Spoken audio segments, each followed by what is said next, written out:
ವಿಶ್ವಕಪ್ನಲ್ಲೂ ಕೂಡ ಈ shake hands ಸಂಘರ್ಷ ಏನಿದೆ ಅದು ಮುಂದುವರಿತಾ ಇದೆ. ಏಷ್ಯಾ ಕಪ್ನಲ್ಲಿ ಶೇಕ್ ಹ್ಯಾಂಡ್ ಕೊಡದೆ ದೊಡ್ಡ ಚರ್ಚೆಗೆ ಕಾರಣವಾಗಿತ್ತು. ಆ ಒಂದು ಜಸ್ಟರ್ ಏನಿತ್ತು ಟೀಮ್ ಇಂಡಿಯಾ ಕಡೆಯಿಂದ. ಆದರೆ ಈಗ ಪಾಕ್ ತಂಡದ ನಾಯಕಿಗೆ ಶೇಕ್ ಹ್ಯಾಂಡ್ ಕೊಟ್ಟಿಲ್ಲ ಹರ್ಮನ್‌ಪ್ರೀತ್ ಕೌರ್. ಸದ್ಯಕ್ಕೇನು ವಿಶ್ವಕಪ್ ಏಕದಿನ ನಡೀತಾ ಇದೆ, ಮಹಿಳೆಯರ ವಿಶ್ವಕಪ್. ಟಾಸ್ ವೇಳೆಯಲ್ಲಿ ಪಾಕ್ ನಾಯಕಿಗೆ ಹಸ್ತಲಾಘವ ಮಾಡಲಿಲ್ಲ ಹರ್ಮನ್‌ಪ್ರೀತ್ ಕೌರ್. ಹಾಗಾಗಿ ಮಹಿಳಾ ವಿಶ್ವಕಪ್ನಲ್ಲೂ ಕೂಡ ಈ ಶೇಕ್ ಹ್ಯಾಂಡ್ ಸಂಘರ್ಷ ಮುಂದುವರಿತಾ ಇದೆ. ಸೊ ಏಷ್ಯಾ ಕಪ್ನಲ್ಲಿ ಸೂರ್ಯಕುಮಾರ್ ಯಾದವ್, ಸಲ್ಮಾನ್ ಆಘಾ ಇಬ್ಬರ ನಡುವೆ ಏನು ಹ್ಯಾಂಡ್ ಶೇಕ್ ಇರಲಿಲ್ಲ ಟಾಸ್ ಟೈಮಲ್ಲಿ. ಆದರೆ ಈಗ ಅದು ಮಹಿಳೆಯರ ವಿಶ್ವಕಪ್ನಲ್ಲೂ ಕೂಡ ಮುಂದುವರಿತಾ ಇದೆ. ನಮ್ಮ ಕ್ರೀಡಾ ಪ್ರತಿನಿಧಿ ರಾಜೇಶ್ ಈ ಬಗ್ಗೆ ಹೆಚ್ಚಿನ ಮಾಹಿತಿಯನ್ನು ಕೊಡ್ತಾರೆ. ರಾಜೇಶ್, ಇವತ್ತು ಒಂದು ನಿರೀಕ್ಷೆ ಇತ್ತು, ಏನಾದರೂ ಮೊನ್ನೆ ಆದಂಥ ಒಂದಷ್ಟು ವಿಚಾರಗಳು ಏಷ್ಯಾ ಕಪ್ನಲ್ಲಿ ಇವತ್ತದು ಮತ್ತೆ ರಿಪೀಟ್ ಆಗುತ್ತಾ ಅಥವಾ ಇವತ್ತೇನಾದರೂ ಹಸ್ತಲಾಘವ ಮಾಡ್ತಾರಾ ಅನ್ನೋ ಪ್ರಶ್ನೆ ಇತ್ತು. ಬಟ್ ಈಗ ಮತ್ತೆ ಅದೇ ಮುಂದುವರಿತಾ ಇದೆ.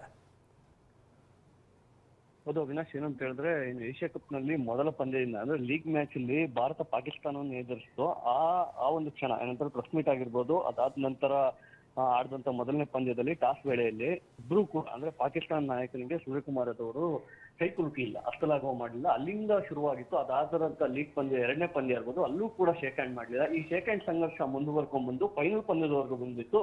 ಅದಾಗಿಯೂ ಕೂಡ ಫೈನಲ್ ಪಂದ್ಯದಲ್ಲೂ ಶೇಕ್ ಹ್ಯಾಂಡ್ ಮಾಡಲಿಲ್ಲ.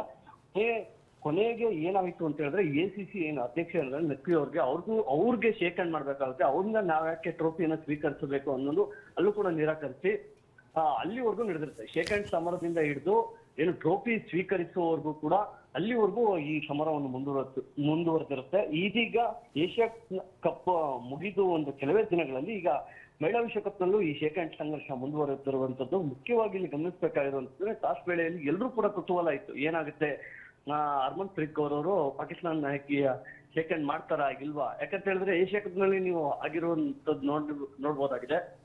ಮುಖ್ಯವಾಗಿ ಏನು 3 ಪಂದ್ಯಗಳಲ್ಲೂ ಅಂದ್ರೆ ಲೀಗ್ ಮ್ಯಾಚ್ ಅಲ್ಲಿ 2 ಆಗಿರ್ಬೋದು, ಫೈನಲ್ ಮ್ಯಾಚ್ ಎಲ್ಲರೂ ಕೂಡ ಶೇಕ್ ಹ್ಯಾಂಡ್ ಮಾಡ್ಲಿಲ್ಲ. ಅಂತಂದ್ರೆ ಟೀಮ್ ಫೈನಲ್ ಮ್ಯಾಚ್ ಗಳಲ್ಲೂ ಪಾಕಿಸ್ತಾನ ತಂಡದ ಇಡೀ ತಂಡಕ್ಕೆ ಶೇಕ್ ಹ್ಯಾಂಡ್ ಮಾಡಬಾರ್ದು ಅನ್ನೋ ಕಾರಣಕ್ಕೋಸ್ಕರ ಇನ್ನು ಪ್ರೈಸಿಂಗ್ ಸೆರೆಮನಿಗೂ ಕೂಡ ಇವರು ಅಟೆಂಡ್ ಆಗ್ಲಿಲ್ಲ.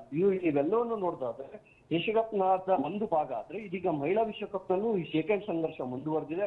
ಇದು ಮೊದಲನೇ ಪಂದ್ಯ. ಏನಂತ ಹೇಳಿದ್ರೆ ಇನ್ನು ಮುಂದೆ ಪಾಕಿಸ್ತಾನ ಜೊತೆ ಆಡ್ಬೋದಾಗಿರ್ಬೋದು ಅಥವಾ ಆಗ್ಬೋದು. ICC ಟೂರ್ನಿಗಳಲ್ಲಿ ಮಹಿಳಾ ವಿಶ್ವಕಪ್ ನಲ್ಲಿ ಇದೀಗ ಶೇಕ್ ಹ್ಯಾಂಡ್ ಸಂಘರ್ಷ ಮುಂದುವರೆದಿದೆ. ಅವಿನಾಶ್, ಧನ್ಯವಾದ ರಾಜೇಶ್.